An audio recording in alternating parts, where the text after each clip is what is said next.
Good morning and welcome to EBPOM Online 2020. It's great to be with you here today, coming to you from Durham, North Carolina. And I'm excited to be here today to talk to you about a topic I'm quite passionate about, and that is the role of using perioperative nutrition to optimize our patients' outcomes. And I hope to impress upon you that this is a topic that we can and must do better at providing optimal nutrition care to our patients. And I think the first key piece that I want to leave you with, or the first key message I want to leave you with, is that no malnourished patient should ever have elective surgery without having a nutrition assessment done, and when found to be at nutrition risk, having nutrition therapy or nutrition optimization assured. And what do I mean when I say this, and what happens to patients so often when this doesn't happen, which sadly it's not happening too often, and it's something I think we can really improve. Well, to talk about that, I want to tell you about a patient that I took care of not so long ago. And his name was Joshua. He was a 23-year-old young man who had Crohn's disease, and he was presenting for an elective colectomy. He otherwise had been a healthy young man before his disease, and as so many of our inflammatory bowel disease patients do, he'd lost a great deal of weight in the time coming up to this elective surgery as his disease became more difficult to manage. He had a 40-pound weight loss in 3 months, and his BMI was 18. And so the real question is Joshua ready for surgery?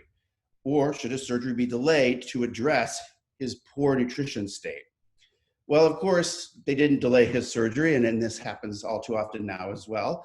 And he went to surgery, and for the first day or two, Joshua did pretty well. But then towards the end of the second day, he developed a cough and a fever, and he was diagnosed with pneumonia and went on antibiotics, as so often, sadly, is the case after major surgery. But then on the third postoperative day, things got worse. He developed septic shock, DIC, disseminated intravascular coagulation, had a massive abdominal bleed and severe shock. And he was being cared for in a small hospital in the community, and they didn't feel they could care for Joshua there, so they flew him to us at the university, at the big university hospital, where we took Joshua to the OR. We dealt with the bleeding, we addressed the issue, and unfortunately, despite that, he came back to the ICU, which is where I met him as his ICU physician, with an open abdomen and an ARDS from the shock that he had been in. And he went through all the things our critically ill surgical patients go through when they have these complications. And unfortunately, one of those things was also getting poor nutrition, not just before surgery, but after surgery. So again, what does that look like? Well, unfortunately, he had no pre-op assessment or intervention done when he was clearly malnourished. But of course, as it takes so long to start feeding our post-operative surgical patients, he was NPO for 5 days post-op. And that's not because the surgeons caused an ileus, but that's because we know that when you don't feed the stomach for more than 24 hours, it becomes akinetic, and patients vomit when they finally start getting fed, and he did the same. And so that's on us as the caregivers, the post-operative caregivers. So he's off enteral nutrition for 2 more days, and he tolerates about half his needs for the next week. And so we know it takes an act of God to start tube feedings in patients like this after surgery, and it takes the nurse going to lunch, sadly, sometimes to stop them. And so he had his tube feed stopped many times and got very poor nutrition. Despite all of this, he was discharged from the ICU 48 days later, not to home, of course, but to a rehab center, to a long-term care unit. And we as the physicians applaud. We must have succeeded. We got him better. He left the hospital, correct? Was he a success? And what did Joshua think about his care? Well, this is what Joshua told me when I asked him what he thought about how his hospitalization had gone. He said, I'm glad I'm going home, but I have a few things that I'm really concerned about. And one is I can't feed myself or swallow. I'm too weak. I have to learn how to swallow again because of the weakness and muscle loss I've had.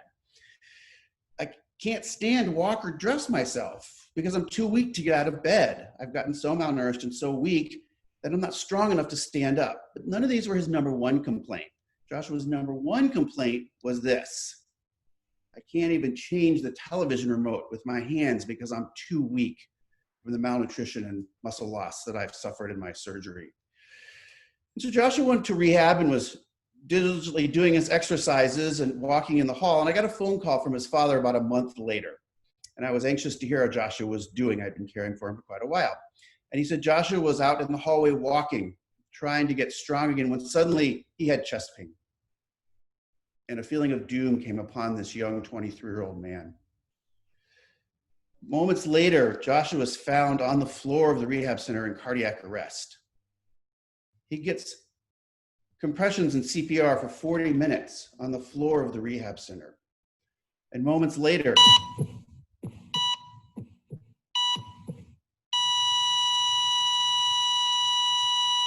Joshua was declared dead.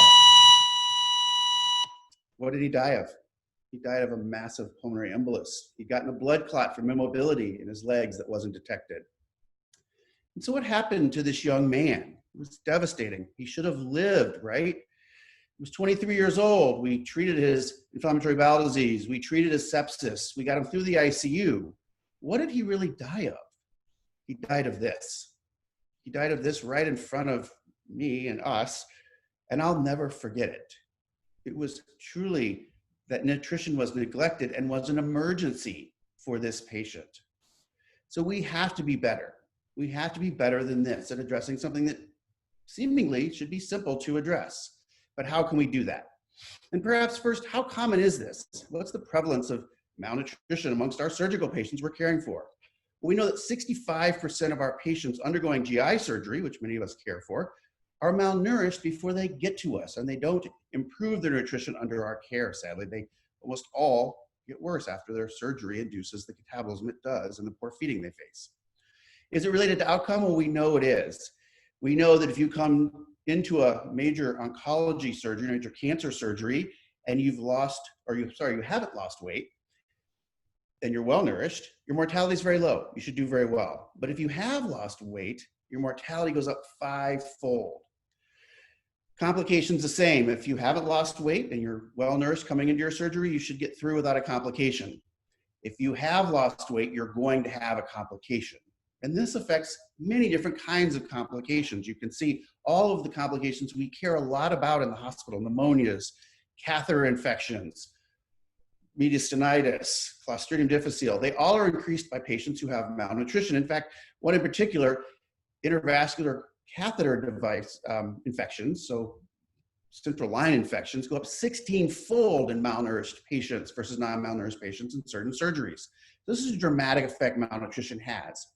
And in fact, although not the perfect nutrition marker, but a really good marker of overall nutrition status, perhaps to start with, before surgery, not after surgery, albumin, when it is low, predicts mortality exquisitely well in the surgery. And this is from now the over 2 million patient NSQIP database. In fact, malnutrition or having a low albumin at the time of surgery is the number 4 predictor of death within 30 days of any big operation, any major inpatient elective operation.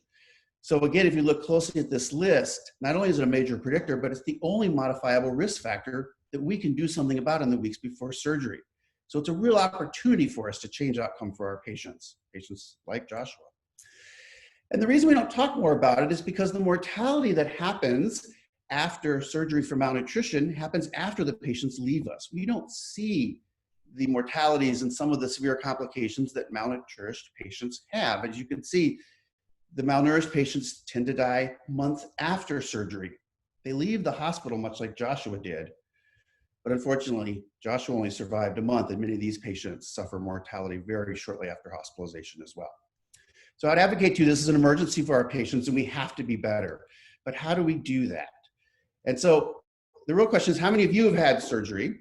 And if you haven't, if you're not raising your hand, you will. Everyone will undergo 9.2 surgeries in their lifetime. And so the real question becomes, can we improve this experience and these outcomes for our patients and ourselves someday as we face major surgery? Well, I don't need to ask this audience what ERAS is, but I do think it's important to realize ERAS encompasses many things, including nutrition. And I think we all know ERAS is pretty awesome, but nobody does awesome better than these people. So I'm going to let them tell you about the role of nutrition in ERAS. Listen closely. Wait, you forgot to sign. Oh. Why are you guys going so fast? Beep, beep. We're on the fast track. Woo! Why are those guys going so fast? And what's fast track? Oh, you must mean fast track surgery. We call it ERAS. ERAS? Yeah, it stands for Enhanced Recovery After Surgery. So what's the deal with it? Well, let me tell you about it. So, ERAS is a program designed to help people recover more easily from surgery. Before any type of bowel surgery, we would stop patients from eating and give them a strong laxative. Yeah, that's what I had. I was starving and had diarrhea. Yep, it makes you pretty dehydrated. Those pesky residents come around every morning asking if I'd poop. Hey, John, have you pooped? No. It's been a week after my surgery, and I still haven't pooped. Thanks for sharing that, Janie. So let's look at what happens in the new ERAS program. We're changing what we do before, during, and after surgery. And they can eat real food up until 8 hours before the surgery. So I can have supper the night before the surgery? Yeah, of course. As long as it's just a light meal, no donaires or anything crazy like that. And you can even drink some juice on the morning of the surgery, up to 3 hours before go time. Awesome.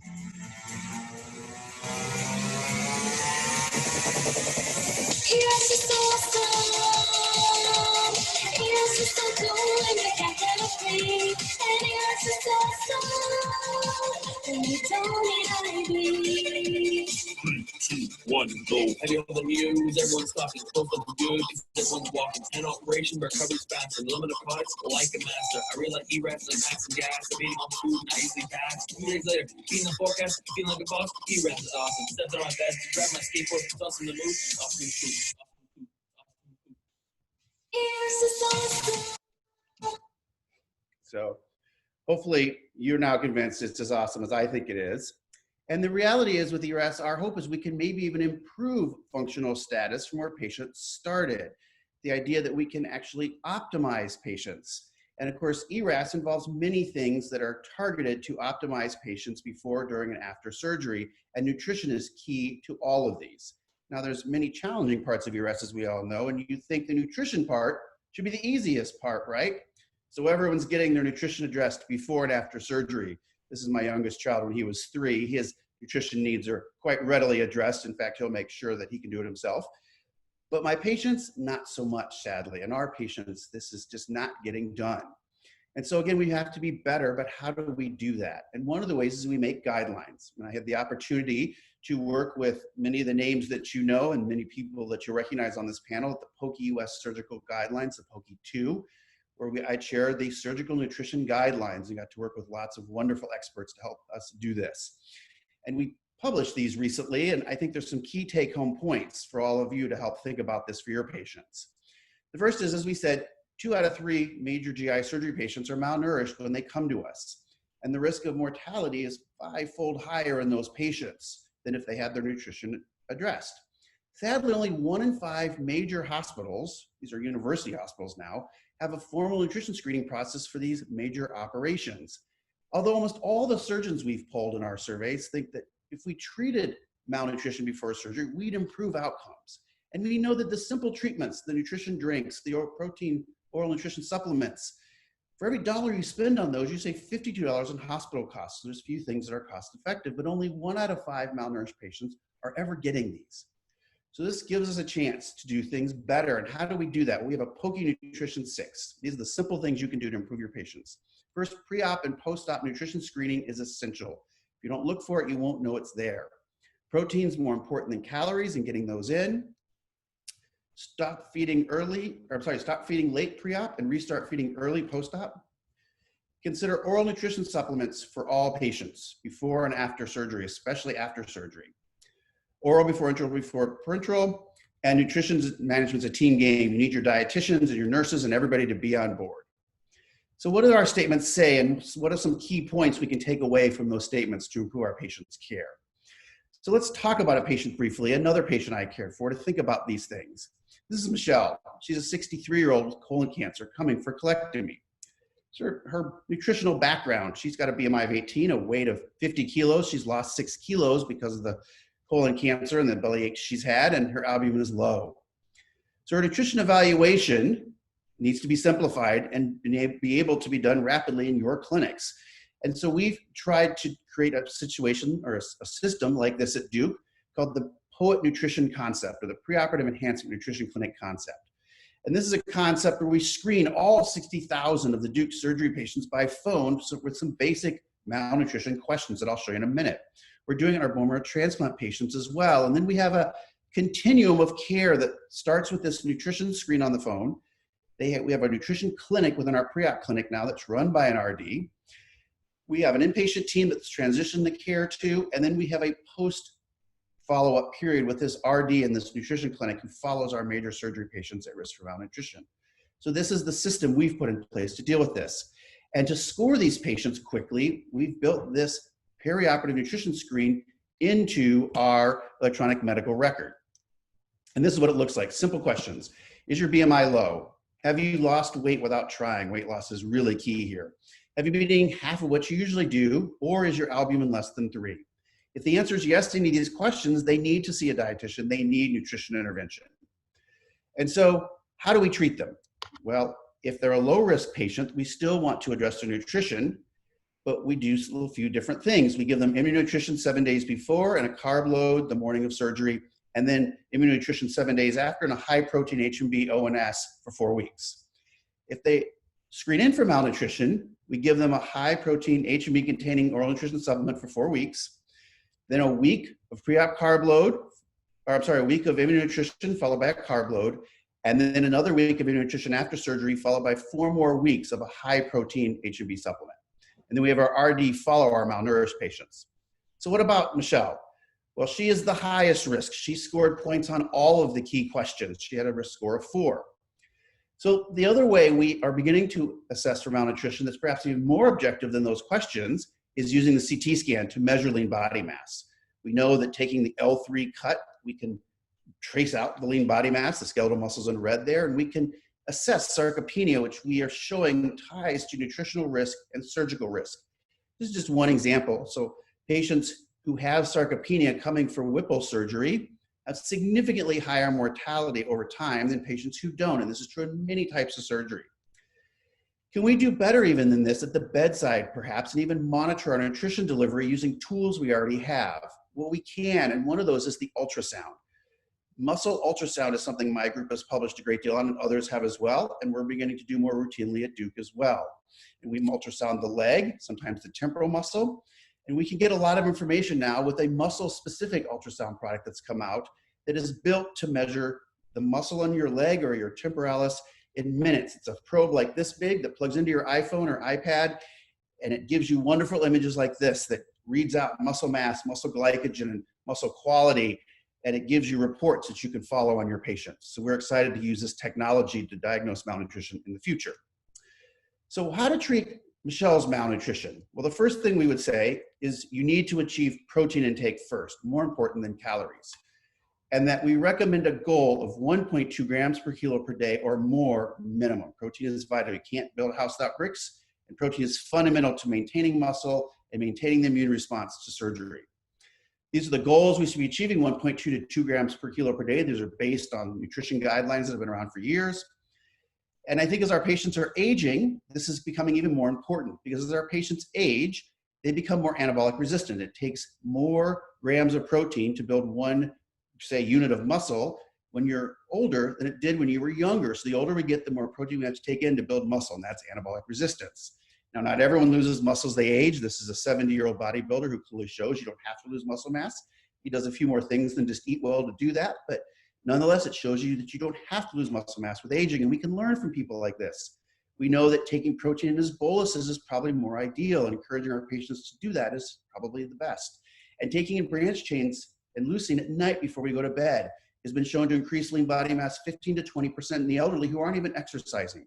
So taking in branch chains at night is a good thing to do, and then it has to be combined with preoperative strength training and exercise, which is a whole nother lecture for another day. But when we become surgically or critically ill, it's even more dramatic, our need for protein. We have more severe anabolic resistance, and it's likely other interventions like the H&B I've mentioned, or even anabolic agents like oxandrolone or testosterone may be required to recover and prepare for surgery optimally. And this post-ICU and post-surgical dysfunction is real. We know that Large numbers of patients, up to 40% of our major surgery patients, have significant physical impairment following their surgeries. And these are things we can address before and after surgery with nutrition. Because the question we need to ask ourselves when we operate on older and older patients is, are we creating survivors or are we creating victims? And the reality is, as we think back on patients like Joshua, even a young patient, are there things we could have done to prevent his post-surgical infection? And we would advocate there are. This is one of our recommendations. We recommend patients at major nutrition risk, like Joshua, receive immunonutrition or a high-protein ONS, like you saw me describe, for at least 7 days before their surgery. This is just one of many papers showing that benefit. 800 gastric cancer patients who were malnourished, who received optimal pre-op nutrition, most of it oral, had a reduced risk of surgical site infection by 2.5-fold versus those patients who didn't have their malnutrition treated. So again, just one of many trials. And again, when you can't get oral nutrition supplements or enteral nutrition in, if you can't feed the gut, we strongly recommend preoperative parenteral nutrition. It's one of the grade A recommendations in all nutrition guidelines. We have very good data for this. And then the question always comes up, well, doesn't TPN increase the risk of infection, especially in sicker patients like ICU or surgical patients? The reality is the data is overwhelmingly no. So what you were taught in medical school is not true anymore. And this has been published in some big journals you've probably heard of: New England Journal, Lancet, JAMA. 4 large randomized trials of many, many patients and many, many centers show that TPN does not increase infection risk in any way in 2020. And in fact, it's just as safe, it looks like, to put TPN through the line as it is to put saline through a line. It's not what's flowing through the line that matters, it's good central line care that matters. Then the next piece, of course, is pre-operative nutrition. We suggest that this should be considered for all major elective abdominal surgeries. The data for this goes back many years and is very strong. And it shows that we can reduce infection risk 40% in our patients if we use just even a week of these simple, inexpensive supplements. How does this work? Well, we know that arginine malnutrition is induced by trauma, physical trauma to the body. The body depletes arginine, and that impairs our immune system and our immune response to surgery. This is part of our evolutionary code. It's not related to malnutrition. If any of you had surgery, no matter how well nourished you are, your body would do this to turn off the immune response. This has evolved in our body since cavemen to shut down the immune response after a few days, because if you didn't get up off the ground, you died. You didn't have a trauma surgeon waiting for you, and so the body had to keep your immune system from killing you. But now, a few days after surgery, we want your body to respond to infection. We do have surgeons and anesthesiologists that save us. And what's the clinical data for giving arginine back? Well, this is one of the meta-analyses. It's the one my group published. 32 trials, 3,200 patients, reduced infectious complications 40% from these simple and inexpensive supplements. Reduced length of stay almost 2 days in the patients who received them. Again, many, many trials, some in very high impact journals, 40% reduction of infections. You can never look at them all, there's so many. And this works if you give this before surgery only, before and after surgery, or after surgery only. The data is very strong. So the key messages here is just give this to your patients, because it works in GI surgical patients, cardiothoracic patients, ENT patients. And now there's larger meta-analyses in big, well-known journals, Annals of Surgery, 74 studies, 7,000 patients, reduces all kinds of complications, including mortality. And I can't emphasize enough, this happens in all major surgery patients, not just malnourished patients. This was a very high impact, well-done trial showing that in well-nourished patients only, this reduced infection risk just as much as the other studies in malnourished patients. So this is not due to malnutrition, this is all patients. Your mother, your brother, your sister, or you having surgery would benefit from this. Then the question comes, well, maybe with ERAS, we don't need immunonutrition anymore. Maybe ERAS is reduced infection, so it doesn't matter. Well, this is the Spanish ERAS group, the Moya group, and they showed in a large study of well-done ERAS studied patients. This is a well-done study from the Spanish ERAS group. They looked at 264 colorectal patients receiving ERAS, and they show that immunonutrition still significantly reduced complications and wound infections in patients versus routine oral nutrition supplements. So there's still a strong role for immunonutrition in the ERAS protocol. So do I need to tell you any more? This works, and we should all be doing it. But the real question is, do we do it? Unfortunately, our surveys show that less than 1% of US patients at least are receiving these immunonutrition formulas, even though the data clearly says they should be. So we must be better. We must be getting these, we must find ways to get these to our patients. So what about Michelle again? She's malnourished. She's having an elective surgery. Should we cancel her surgery? Give pre-op nutrition for 1 to 4 weeks like our guidelines suggest? Unfortunately, despite evidence to say to do this, this didn't happen. She didn't get preoperative ONS, and she went to surgery. So the morning of surgery, should she get a carb load drink? Of course, pre-op carb loading has gotten a lot of attention lately. It's a key part of the ERAS guidelines, that and minimizing MPO periods. And we know that minimizing MPO periods is essential. We shouldn't have patients MPO after midnight and for hours and hours. They should only be MPO up for clears up to 2 hours before surgery. And this is part of our recommendation and many others as well. And then we recommend a carbohydrate complex, carbohydrate load be given 2 hours or more before surgery to reduce surgical stress and insulin resistance in our patients. And there's strong data for this. This is the Cochrane review of preoperative carb loading for our patients in major abdominal surgery. 10 trials, over 800 patients, reduced length of stay, this few dollar, $3, $4, 1 3-pound drink, reduced length of stay 1.5 days. So this is a dramatic effect from a simple, safe intervention. But it has to be done right to have it work optimally. And how do we do that? And it's 50 grams of a complex carbohydrate, perhaps 100 grams the evening before, is like carb loading for a marathon or any other race. And it needs to be a 12% carbohydrate drink, low in osmolality to ensure gastric emptying. So what about sports drinks? I get questions. What about Gatorade? What about orange juice? They do not work the same. They are not as safe, and I can't assure you they're safe at all. They contain 6 to 7% carbohydrate as a simple sugar and almost no maltodextran. They have a high osmolality. Both these simple sugars and this high osmolality delay the gastric emptying of these sports drinks, potentially increasing your risk for aspiration. There's no literature to support their use that I have seen yet. So if you were to have an aspiration event, it'd be very difficult to defend yourself when there's vast literature for the complex carbohydrate drinks being safe and emptying the stomach well. We know these empty the stomach slower. For best results, this should be drunken quickly. The carb load needs to be taken over 5 minutes, not 2 hours. Otherwise, it doesn't work very well. It doesn't do what it needs to do. This was studied by Franco Carli.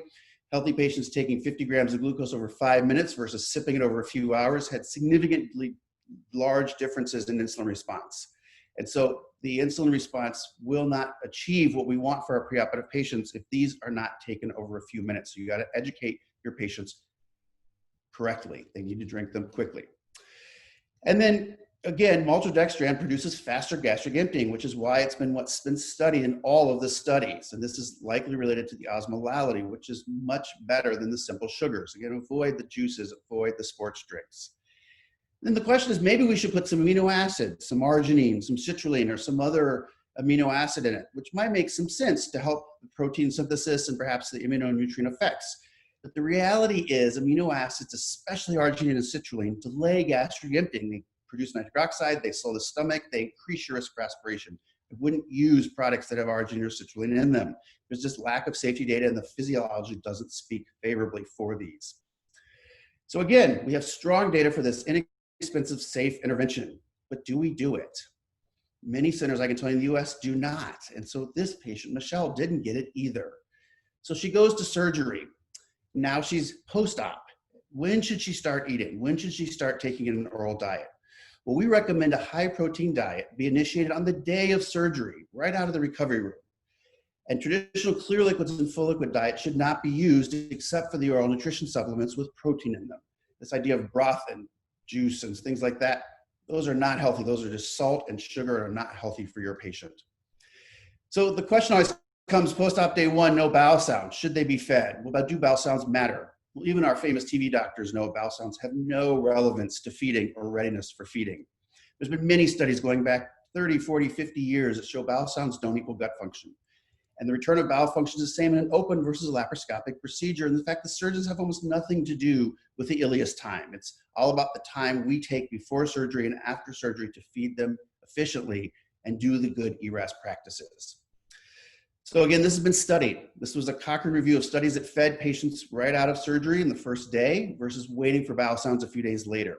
There weren't differences in pneumonia. The patients federally didn't vomit more. They didn't dehisce their wounds or anastomoses more.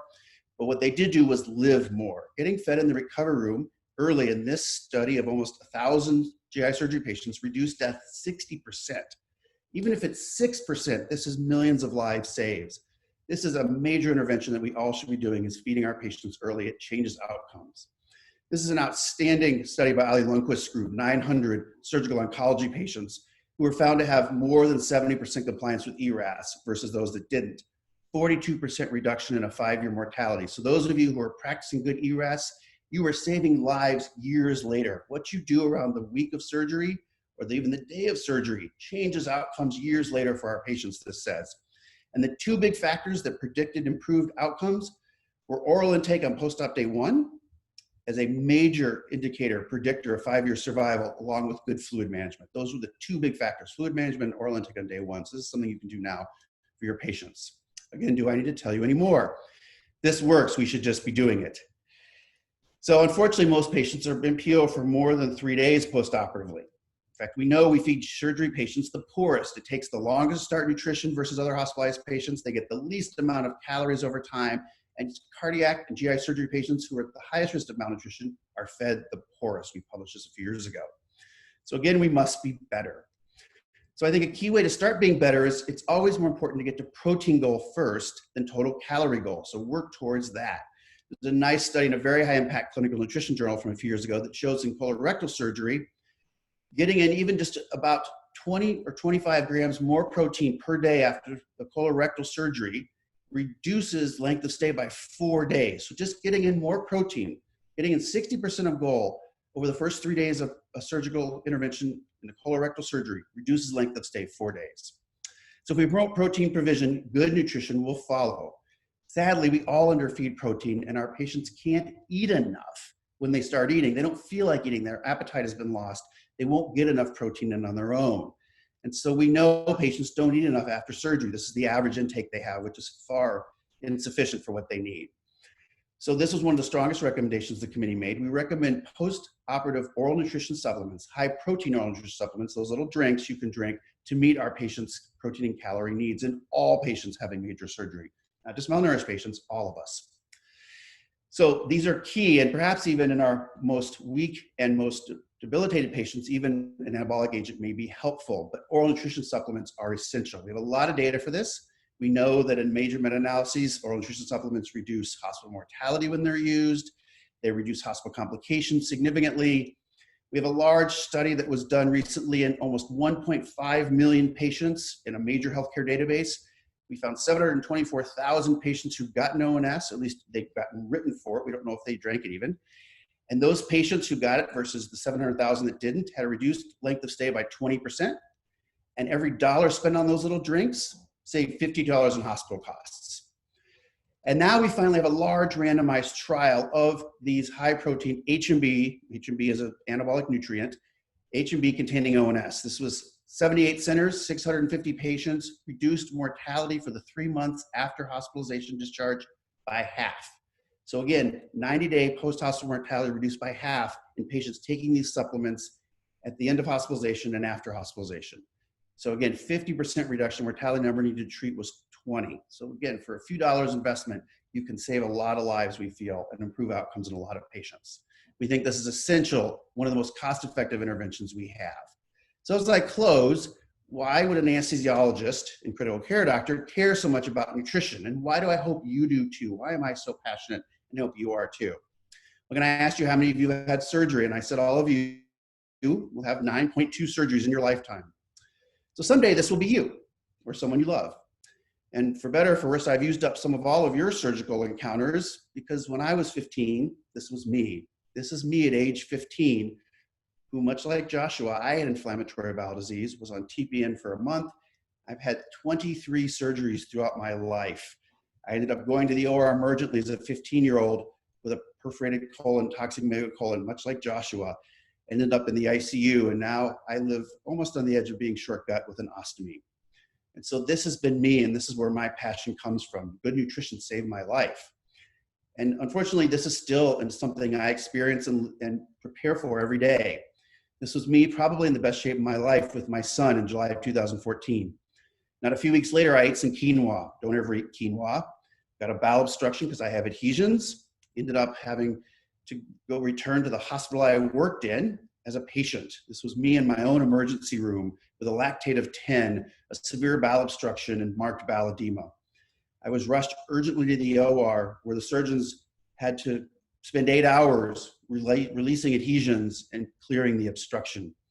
Because I was so sick, much like Joshua, I ended up in my own SICU with an open abdomen. This is actually pictures of my abdomen as it closed. And so again, this were the things that happened that you have to be ready for as a surgical patient. I was hospitalized 23 days on parenteral nutrition with an ileus for 21 of them. And I went from looking like this in July to a few weeks later looking like this. I lost 20 kilos of weight in 17 days, and that was on TPN. So the ravages of what surgery can do are no one is immune to these things. I wasn't able to walk down the block without being short of breath by the end of this period. I was running miles before this. And at the end of 5 months even, I was too weak to pick up my own child. He's much older now, but he was still someone I should have been able to pick up at this point. It took months to recover. So my nutrition optimization is a part of my everyday life. And what does it look like for preparation and recovery? What does that look like for me? Well, over 2 years, it took 4,000 calories and 2 grams per kilo per day of protein for me to recover from this operation. This is me with my ostomy on the beach in Hawaii. And I like to show this because I have many patients I counsel, in fact, some just yesterday, who feel like their lives are over when they have an ostomy. And I always tell them there's nothing you couldn't do before that you can't do now with an ostomy that you couldn't do before without one. And so I try to give them hope that they can still have whatever life they want to lead. But it takes work to get better. And I exercise. Again, it takes more than just eating right to recover. These are all the things I take to help me recover from surgery that I take every day. I take a separate suitcase when I travel to take my supplements. And the ones in red there are things we're finding data for improving outcomes from COVID, perhaps. We're studying probiotics to reduce the risk of COVID as well as vitamin D. We have some pretty good data and some pretty good hope in some randomized trials that we've begun that this can even help treat and prevent COVID disease. But how many of our patients will know what it takes to prepare and recover? Who's going to teach them? Well, that person is you. You're the ones listening that have this knowledge. And the key is surgical recovery begins long before surgery and continues long after hospital discharge, and we have to be better. So what are our key take-home points? Well, as Mike Rocott likes to say, surgery creates a teachable moment where people are willing to stop smoking, address their diabetes, lose weight, and change their nutrition habits because it's the big marathon of their life and they know they have to train. This is a key moment you can change people's habits forever. We have a duty to do that for our patients. And of course, it has to start with us. We have to show them a good example and care for ourselves like we want to have them care for themselves. Again, remember, many of your patients are malnourished and we're not screening for them now, and we can change their outcomes if we do. So we have a real opportunity here to do better for our patients, and we can do better. This is the simple 6 things. You got to screen, get your protein in, use your oral nutrition supplements, and use your dietitians. They will help you. This is our pathway for those who, again, want to see it. We use a high protein ONS, immunonutrition, and carb loads. We give it sometimes weeks before surgery, even just 7 to 10 days before surgery will benefit. And then we follow them for a month after we treat them as well. We've got some initial data from our RD-driven pre-op nutrition clinic, Perioperative nutrition clinic here at Duke. This is data from 2018 to 2020. And we found improvements in length of stay index, ICU length of stay, mortality index, readmission, AFib, heart attacks, and AKIs, just from the presence of seeing a dietitian. This is before we started our major nutrition intervention study we're doing. So this was just them seeing a dietitian. We saw significant improvements for all of these just from an RD going over nutrition training with our patients, like surgery school. So again, we're analyzing further, but all provide strong signals for improvement following surgery just by the presence of a nutrition clinic and seeing a dietitian is the first 125 patients from Duke. So again, our average length of stay index change was almost a day just by the sheer presence of a dietitian. It pays for itself in a few months.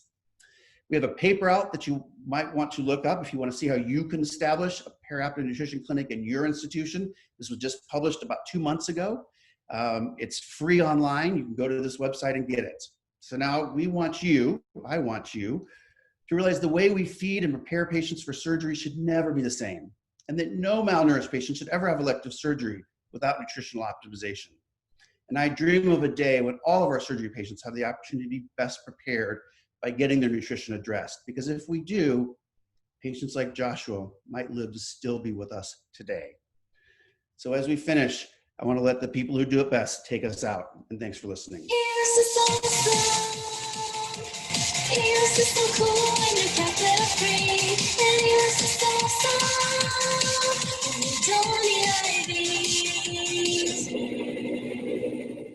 Yep, that just happened.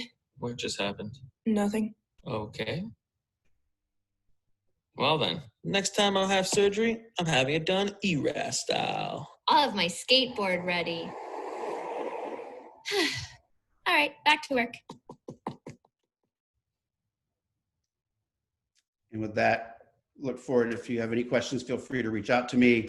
You can reach out to my email that you saw at the beginning, paul.wishmeyer@duke.edu, or on any social media sites where I post many surgical nutrition updates. Thank you.